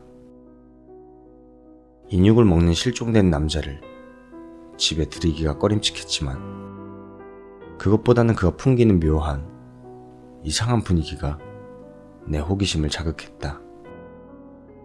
살인과 식인이라는 비인간성이 엮어준 약간의 동질감도 한몫했으며, 무엇보다 나는 언제나 사람을 마주할 때면 조금이라도 죽이고 싶다는 생각이 들었는데 그에게서는 그런 느낌이 안 들었다. 부동산 중개인도 방울토마토를 쩝쩝거리며 먹어서 죽이고 싶었고, 야쿠르트 아줌마도 나를 놀래켜서 죽이고 싶은 마음이 들긴 했었다. 그 마음이 크지 않고 상황이 상황이라 그저 참은 거였다. 근데 이 미스터리한 앞집 남자는 죽이고 싶은 마음이 들지는 않았다. 그는 엊그제와 같은 위치에 앉아 고기를 기다렸다. 그때보다는 적은 양이었지만 오늘은 낮에 내가 미리 손질을 해둔 터라 금방 대접할 수 있었다. 원래 같았으면 동네 야산 깊은 곳에 묻어야 할 시체가 앞집 남자로 인해 뼈만 남았다. 덕분에 주말에 가지고 나갈 캐리어는 상당히 가벼워질 것 같다. 저 잘 먹겠습니다. 그는 맛있게 인육을 즐겼다. 그날을 복사해서 붙여놓은 것처럼 그는 고기를 맛보았고, 나는 그가 먹는 모습을 신기해하며 바라봤다. 묻고 싶은 게 많았지만 그가 너무나 식사에 집중을 해서 좀처럼 말을 걸기가 힘들었다. 나는 허겁지겁 먹는 앞집 남자한테 물을 건넸다. 저 천천히 먹어요. 예, 고맙습니다. 오늘도 맛있네요. 그는 물도 급히 마셨다. 나는 말을 건 김에 물어봤다. 저 그냥 궁금해서 물어보는 건데 앞집에 사는 거 맞죠? 그는 물을 마시며 곁눈질로 나를 바라봤다. 심기를 건드렸는지 눈매가 날카로워졌다. 네. 그는 짧게 대답하고는 식사를 마저 했다. 어색한 침묵이 흘렀고 나는 참지 못해서 계속해 질문을 던졌다. 저 혹시 인육만 먹나요? 아니요, 다른 것도 먹어요. 인육은 접한 지 얼마 안 됐고요. 더 맛보고 싶었는데 아무튼 좋은 이웃 덕분에 원 없이 먹네요. 그는 붉은 고기를 입에 머금은 채 쩝쩝거리며 대답했다. 그는 내 질문이 불편했는지 식사를 마치자 서둘러 나가려 했다. 잘 먹고 갑니다. 현관을 나서는 그의 뒷모습을 유심히 바라봤다. 낮에 있었던 일이 너무나 신경 쓰였다. 정말 그가 앞집에 살고 있는지 궁금해진 나는 망치를 챙겨들고 등 뒤로 감췄다. 그리고는 그를 조심히 따라 나가 그의 행동을 살폈다. 나는 벽 너머로 그를 지켜봤다. 그는 앞집 대문에서 서성이다가 집에 들어가지 않고 내리막길을 따라 내려갔다. 뒤따라 가보려 했지만 그는 뭔가에 쫓기듯 쏜살같이 내달렸다. 나는 그 움직임을 쫓지 못하고 놓쳐버리고 말았다. 앞집 남자에 대한 나의 궁금증은 더욱더 커져만 갔다. 그러다 문득 이런 생각이 들었다. 지금 앞집에 들어가 볼까? 나는 내리막길을 내려가 주변을 살폈다. 어디로 갔는지 앞집 남자의 그림자조차 보이지 않았다. 인적도 없어 지금이 딱 기회다 싶어 나는 앞집으로 향했다. 남색 대문이 나를 환영하는 것처럼 느껴졌다. 나는 망치를 바지 뒤에 꽂고 점프를 해서 회색 벽에 손을 짚었다. 그리고 발을 치켜들어 벽을 넘었다. 쿵 하는 소리와 함께 착지했다.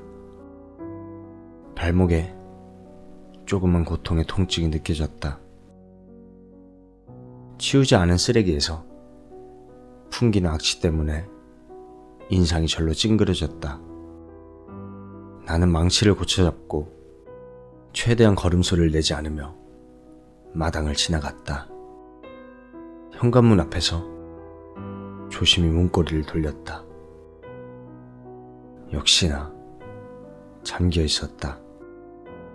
나는 집 주변을 돌아봤다. 위화감이 들었다. 사람이 살 것 같은 느낌이 전혀 들지 않는 공간이었다. 집은 생각보다 컸지만 몰래 들어갈 만한 공간은 없었다. 유리를 깨야만 했다. 망설이다가 지금이 아니면 안 될 것 같아 뒤쪽 창문을 망치로 툭툭 쳐서 깼다. 조심한다고 했지만 고요한 달밤에 창 깨지는 소리가 크게 울렸다. 나는 숨을 죽이고 깨진 유리 파편을 걷어내고 집 안으로 들어갔다. 바닥에는 먼지가 수북히 쌓여 발자국이 찍힐 정도였다. 나는 족적을 남기지 않으려고 발을 디딜 때마다 발바닥을 바닥에 문질렀다. 그리고 어느 때보다 망치를 쥔 손에 힘이 들어갔다. 그만큼 긴장되는 공간이었다. 하지만 집 내부는 별거 없었다. 가구나 생활가전에는 오랫동안 사용하지 않아 먼지가 많이 쌓여 있었다. 최근에 사용하는 흔적은 없었다. 앞집 남자의 말이 수상했다.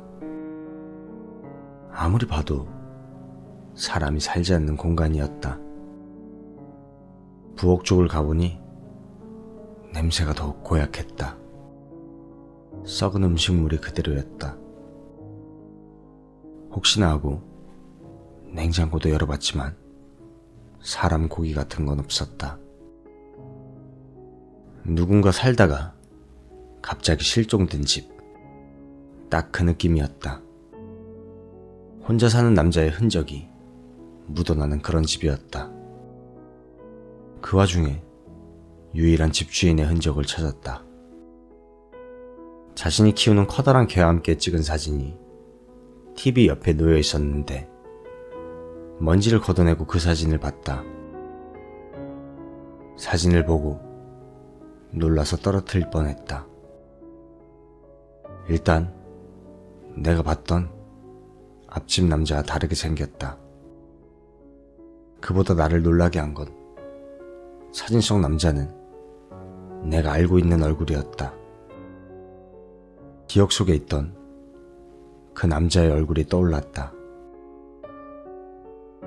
트렁크에서 시끄러운 소리가 들려왔다. 분명히 직사인 줄 알았는데 그게 아니었다. 주변에 차가 없음을 확인하고 차를 세웠다. 그리고 트렁크를 열자마자 마구 망치로 내려쳤다. 그 남자는 저항 아래 필사적으로 내 옷깃을 잡고 나를 올려다 봤다. 그래, 그 얼굴이다. 그는 그렇게 저항을 하다가 이내 나의 망치질에 머리에 피를 흘리며 쓰러졌다. 나는 내가 죽였던 남자의 앞집으로 이사를 왔다. 혼란스러워졌고 두통이 시작되었다. 아니 그럼 인육을 먹은 놈은 대체 누구지?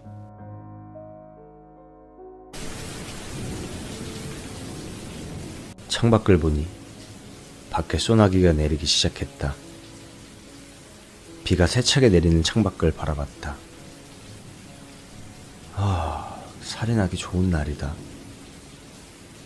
비가 오면 아무래도 흔적이 지워져 작업하기 수월했다. 나는 비가 오면 이런 비정상적인 생각이 들고 난다. 근데 앞집 남자는 비가 오면 무슨 생각을 할까? 비가 그칠 것 같지 않아 재빨리 몸을 움직여 밖으로 향했다. 깨진 유리창을 통해 밖으로 나왔다. 비가 많이 쏟아져 온몸이 빗물에 흠뻑 젖었다. 다시금 망치를 바지 뒤에 꽂고 벽을 힘겹게 넘었다. 반대편으로 넘어가다가 빗물에 미끄러져 바닥에 철푸덕 쓰러졌다. 굉장히 큰 통증이 느껴졌다. 고통에 몸을 굴리다가 무심코 올려다 봤다. 어둠 속에서 얼굴 하나가 나타났다.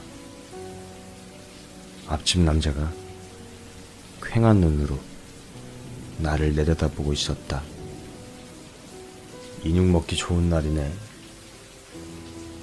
이런 생각을 하는 걸까? 그는 나를 보며 입을 크게 벌리고 씩 웃었다. 여기서 뭐해요?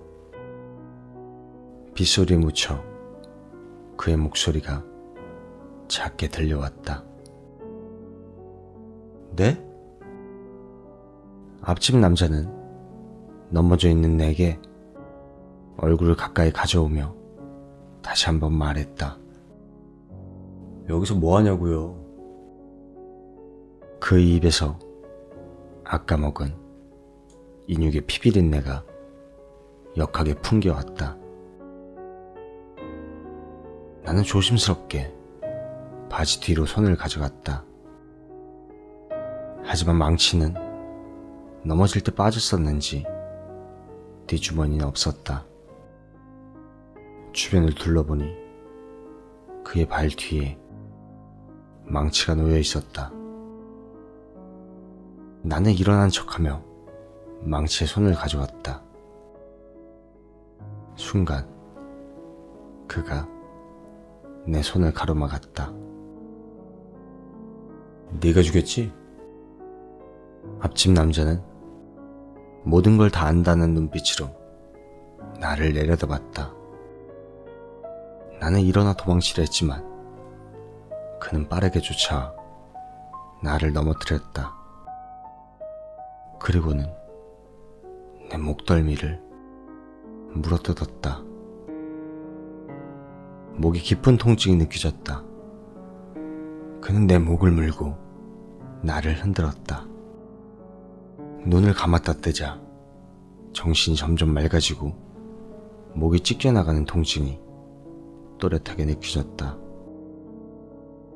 곁눈질로 내 목을 물어뜯는 그놈을 바라봤다. 그는 더 이상 내가 알고 있던 앞집 남자의 모습이 아니었다. 그는 사진 속에 있던 시커먼 개의 모습을 하고 나를 맛보고 있었다. 그래, 그는 앞집 남자였다.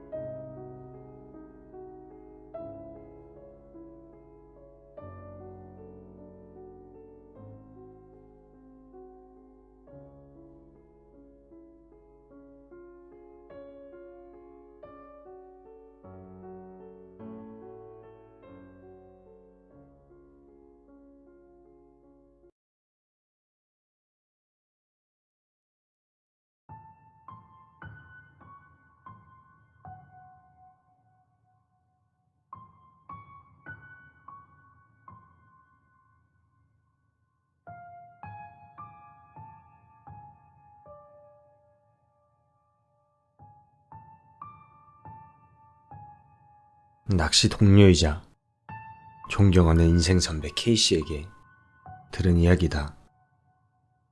K는 젊었을 적 어업 관련 회사를 경영하고 있었다. 그런데 고기잡이를 나갔던 트롤선 선장에게 돌연 연락이 왔다고 한다. 이야기를 들어보니 승무원 Y가 비정상적인 방법으로 사망했다는 것이었다. K씨는 무슨 일인지 묻고 싶은 마음을 꾹 참고 선장에게 말했다. 어찌됐든 동료가 죽어 혼란스러운 건 잘 알겠네. 하지만 선장인 자네가 당황하면 큰일이야. 침착하고 냉정해야 돼. 그리고 가까운 항구에 정박하도록 지시한 후 그 항구로 달려갔다고 한다. 항구에 도착하자 거기에는 눈을 감은 Y의 시체가 있었다. 선상에서 사람이 죽었으니 경찰이 출동해 사장 총치를 하고 부검까지 이루어졌다고 한다. 그 사이 K씨는 선장과 선의에게 무슨 일이 있었는지 물었다. 선장의 증언은 이러했다. Y가 죽기 전날 난생 처음 보는 생선이 잡혔다고 한다. 새까맣고 번들번들해 아름다우면서도 무척 큰 생선이었다. 선장은 난생 처음 본 생선에 왠지 모를 꺼림칙함을 느꼈다고 한다. 그런데 갑자기 Y가 "우리 이거 먹어보자" 라며 그 검은 생선에게 달려들었다는 것이었다. 다른 선원들은 모두 "에이, 기분 나쁘니까 그러지 마" 라며 Y를 말리려 했지만 Y는 막무가내로 그 검은 생선을 향해 식칼을 들이댔다. 그 순간 그 생선이 하고 기분 나쁜 소리를 냈다. 선원들은 더욱 기분이 나빠져 "Y, 그거 당장 버려" 라고 외쳤지만 Y는 들은 채 만취였다. 그 검은 생선의 살은 하얗다 못해 뽀해서 선장의 말에 따르면 넙치살 같았다고 한다. 반으로 갈라놓은 생선은 꽤 맛있어 보였지만 그 생선에 이상한 비명을 들었기에 다른 선원들은 그 생선에 시선조차 주지 않았다. 그 생선을 먹은 것은 Y뿐이었다. Y는 볼이 미어터지게 생선을 집어삼키며 맛있어. 진짜 맛있어. 맛있다고" 라고 연신 되뇌었지만 다른 선원들은 기분 나빠하며 손조차 대려하지 않았다. 결국 검은 생선의 나머지 반쪽은 바다에 던져버렸다고 한다. 그리고 그 다음날 아침 한 선원이 소리치기 시작했다. 이봐! 여기 좀 봐봐! 여기 배 뒤쪽! 선장이 달려가 배 추진기 쪽을 보니 밤만 남은 어제의 그 생선이 배를 따라오고 있더라는 것이었다. 설마 추진기가 몸에 걸려있기라도 한 건가 싶었지만 아무리 봐도 반밖에 남지 않은 생선이 스스로 헤엄쳐 따라오고 있었다. 내장이고 뭐고 하나도 없는 죽은 게 틀림없는 생선이 대체 어떻게. 등골이 오싹하고 소름이 끼칠 무렵 이번에는 다른 선원의 목소리가 울려 퍼졌다. 이봐! 여기 Y가 죽었어! 선장은 당황해 Y의 선실로 향했다. 거기에는 잠을 자던 자세로 말라붙은 Y의 시체가 있었다. 마치 미라 같은 모습으로 죽어있는 Y. 선이가 말한 사이는 노아였다. Y는 40대 후반이었지만 죽어있는 모습은 마치 100살이 넘은 노인 같았다고 한다. 곧바로 시체 사진을 카메라로 찍었고 선원들은 모두 혼란에 빠졌다. 선장은 그 와중에 부랴부랴 사장인 K씨한테 연락을 했던 것이다. 경찰은 선이에게 찍은 사진을 보여달라 요구했고 그때 K씨도 같이 사진을 보았다고 한다. 모두가 한 입으로 어휴, 이건 이집트 미라 사진이잖아. 라고 외칠 정도로 그 사진 속 시체는 완전히 말라 비틀어져 있었다. 하지만 항구에 들어온 Y의 시체는 마치 잠자고 있는 것처럼 느껴질 만큼 멀쩡하고 깨끗했다. 결국 부검 결과 심부전으로 인한 심장 발작이 사인으로 확정되었다고 그렇게 전해들었다. 미라같이 말라붙은 Y씨의 사진은 차마 유족에게는 보여주지 못했다고 한다. 기분 나쁘고 재수도 없어서 선장과 K씨, 선이가 셋이 합의해 태워버렸다고 한다. 나는 이야기를 들으면서도 반신반의해서 그거 정말로 있었던 일이에요? 라고 몇 번이나 물었다. 하지만 K씨는 진지한 얼굴로 대답했다. 이거 진짜 이야기야. 사진도 당시 선장이랑 선이, 형철이 다 봤었고 뭐 증언도 해줄 거라나? 아무래도 바다에는 아직도 사람의 힘을 벗어난 무언가가 숨어 있는 것 같다.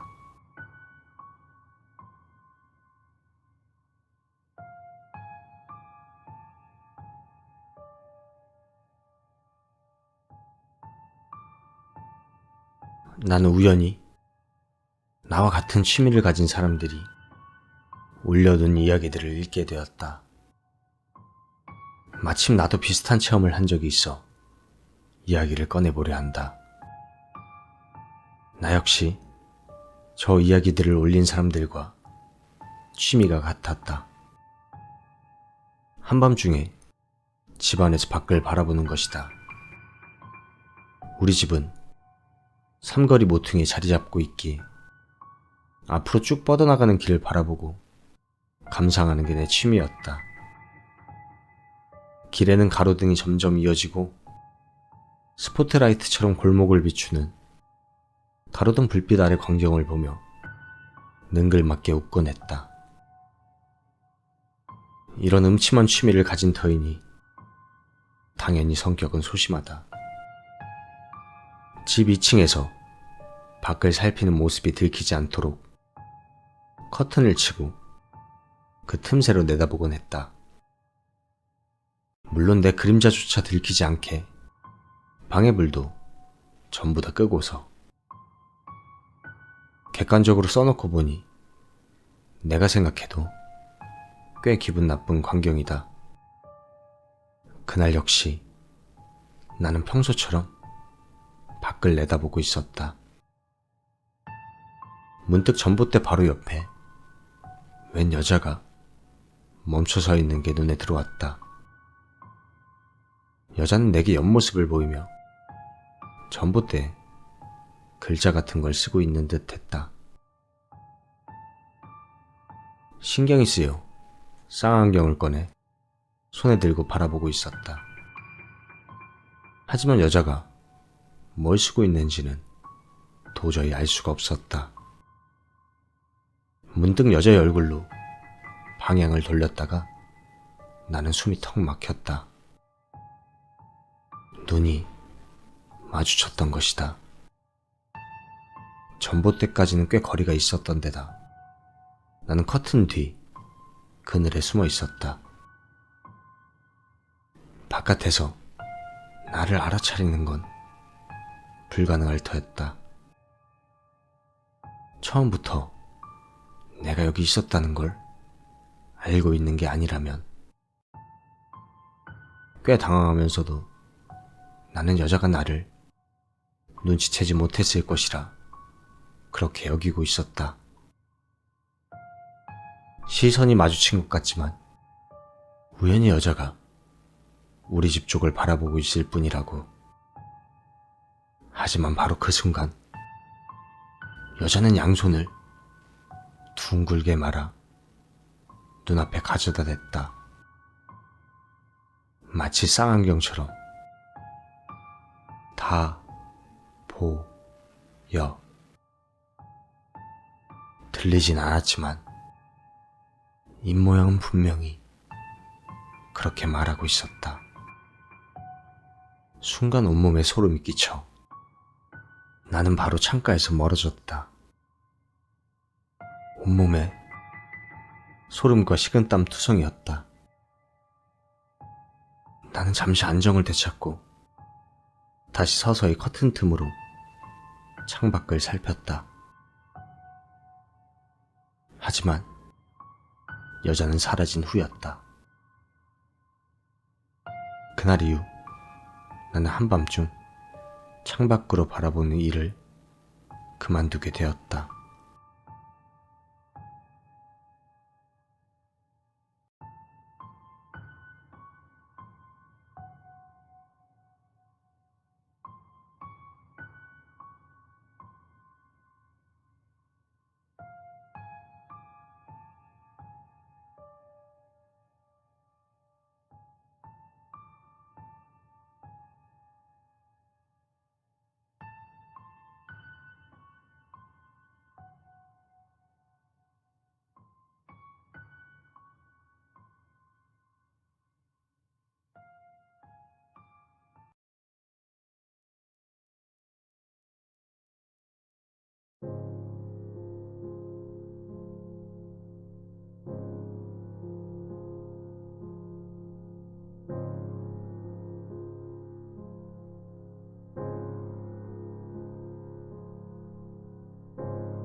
생에 딱 한 번 겪었던 심령 관련 사건이다. 내가 사는 곳은 엄청 시골이다. 몇 년 전에 편의점은 생겼지만 주변은 산으로 둘러싸인 데다 여름에는 뭐 있다고 가을에는 감을 말리는 그런 옛 동네였다.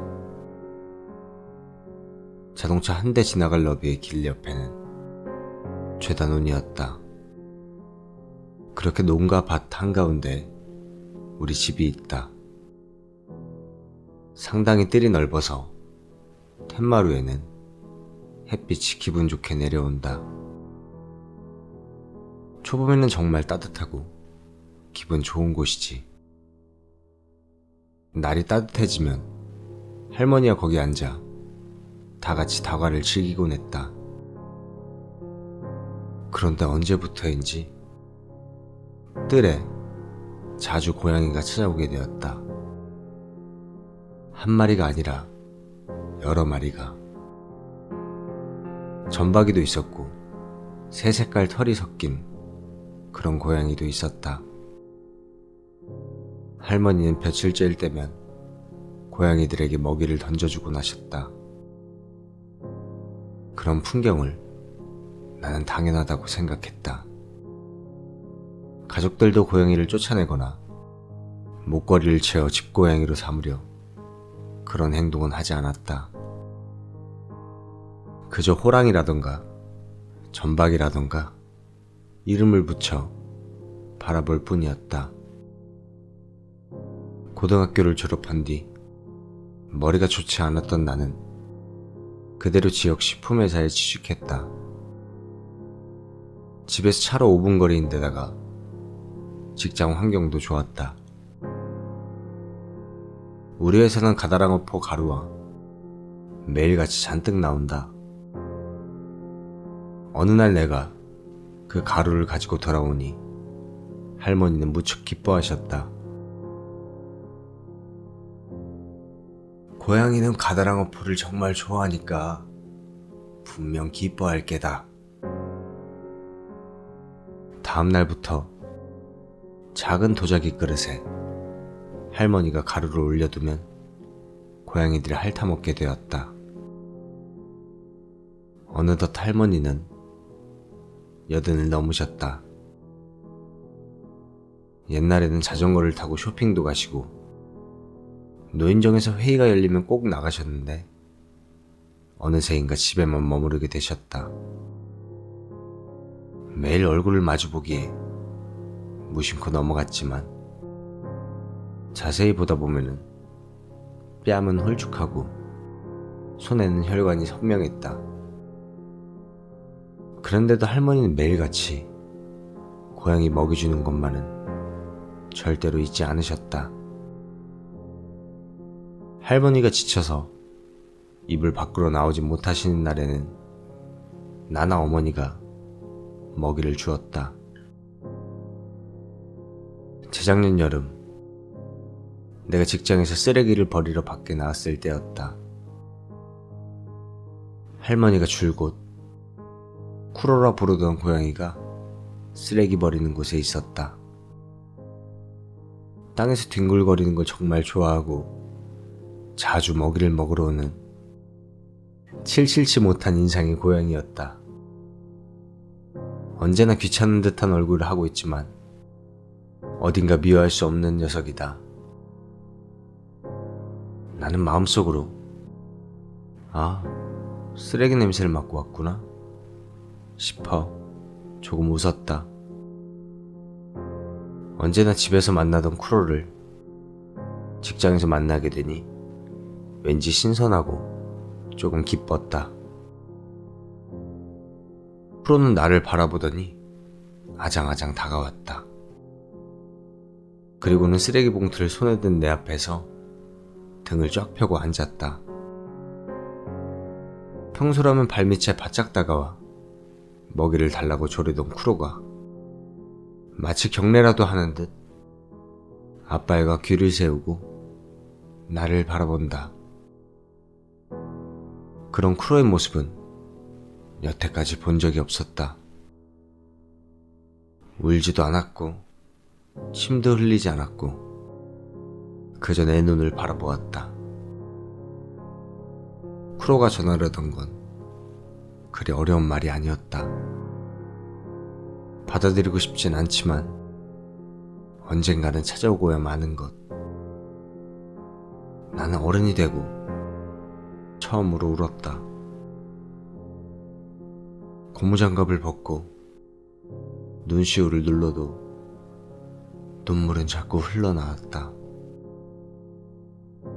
오열 같은 소리와 딸꾹질이 멈추지 않았다. 흐릿한 시야에 쿠로가 번져서 보였다. 아직도 내게 무언가를 전하려는 듯. 알았어. 알았으니까. 나는 울먹이며 쿠로에게 말했다. 가슴이 무언가로 꽉 조여진 듯 숨을 쉴 수가 없었다. 장식물같이 움직이지 않는 쿠로의 얼굴은 눈물로 번져 보이질 않았다. 하지만 왜일까? 몹시 무리를 하고 있는 것처럼 그렇게 느껴졌다. 나는 그것이 견딜 수 없이 슬펐다. 쓰레기 버리는 곳에서 울고 있던 나를 상사가 찾아냈다. 그런데도 눈물이 멈추지 않아. 나는 그저 죄송합니다. 죄송합니다. 라고 말할 수밖에 없었다. 상사를 따라 돌아가는 사이 뒤를 돌아보니 쿠로는 이미 거기 없었다. 할머니가 돌아가셨어 라는 전화가 온 것은 사무실에 들어온 직후였다. 지금도 우리 집에는 따뜻한 날이면 고양이들이 찾아온다. 햇빛도 쬐고 먹이를 달라고 어머니를 보채고. 나는 아직 본 적이 없지만 종종 쿠로가 등을 쫙 펴고 텐마루를 바라본다고 한다. 그럴 때면 어머니는 방석과 차, 과자를 텐마루에 올려두신다고 한다.